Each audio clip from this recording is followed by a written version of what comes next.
Look around you for a second. The chair that you're sitting on, the walls holding this room together, even your phone in your pockets or some of you in your hands.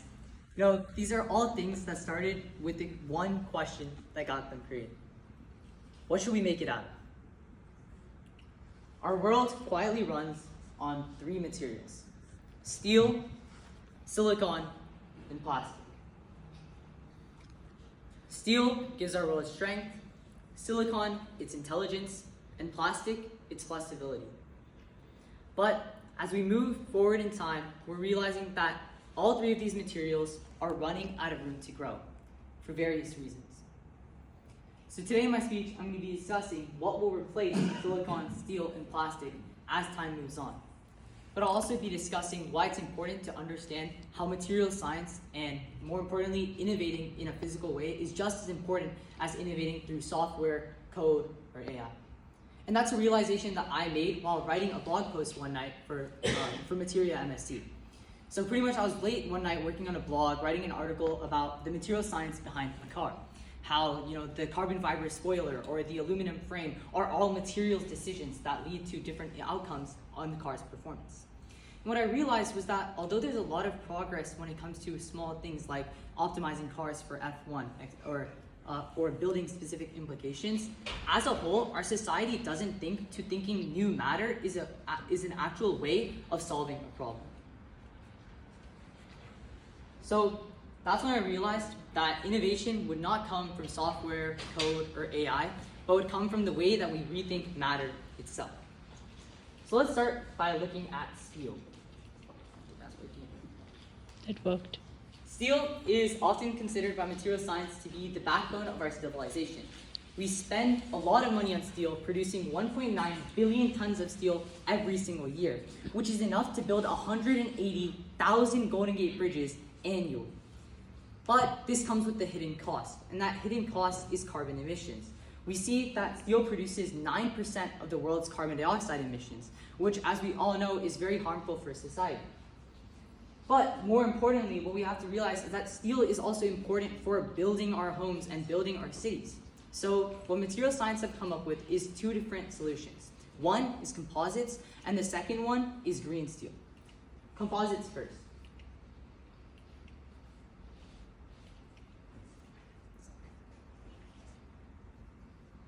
Composites first. So looking at carbon fiber reinforced polymers is an example of a composite that material scientists have developed to replace steel.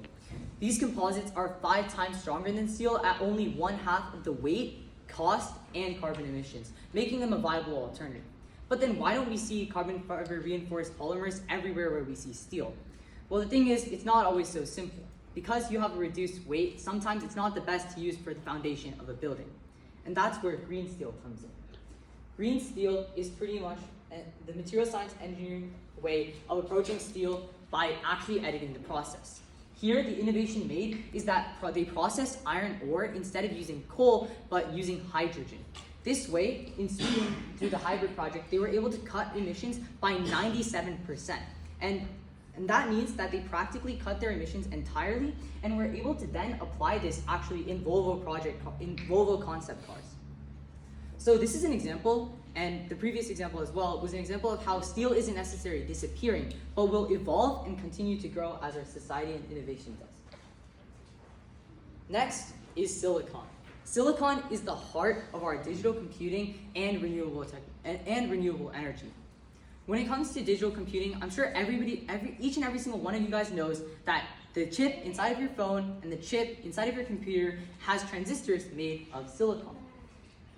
Pretty much for the last couple of decades, silicon has followed Moore's law. And these computer chips have followed this law that the transistor count will double every 2 to 3 years. This means that you can keep the weight and size of your chips the exact same while increasing your efficiency.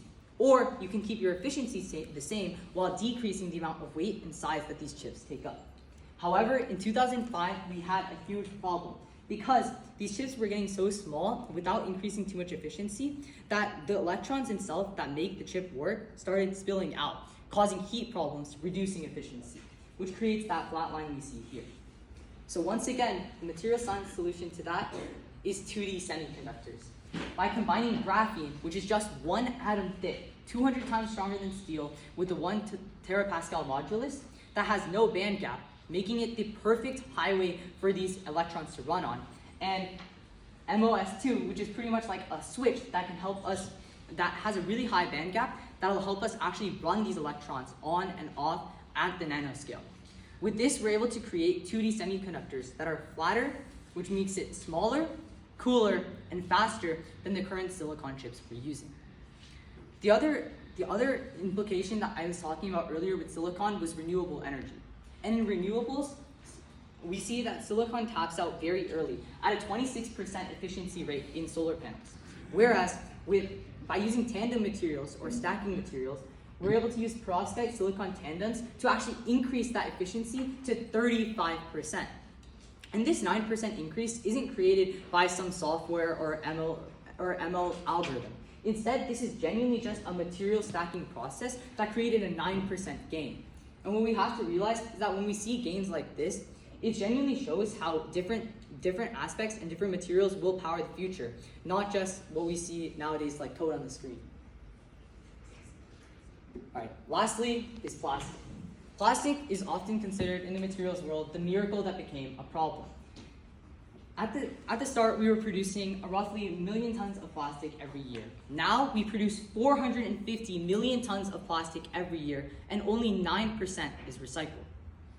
This is a huge problem because plastic persists for centuries. Whether it's buried, burned, or just floats through our oceans, it harms everyone and everything around it. As we know, plastic releases a lot of greenhouse gases, which causes global warming and leads to a lot of problems when it comes to human extinction even. So the solution to this, is 1, we can either change the way we look at plastic itself, or 2, we can find a better way to remodel and remake this plastic. So the first solution is actually changing the plastic itself using biopolymers. Biopolymers are made from plants like sugarcane or wheat instead of petroleum. But they're able to produce the same results as PET plastic in their strength. However, they also biodegrade naturally back into the earth, which is where it becomes more sustainable. Also, bioplastics is a very profitable field, which is why it's worth investing in. Right now, we see that 2.5 million tons of bioplastics are being produced. However, by 2029, that's projected to double, and that means that we'll be seeing roughly 5 million tons of bioplastics, which is a larger increase than the amount of plastic that was being made in that 4-year gap.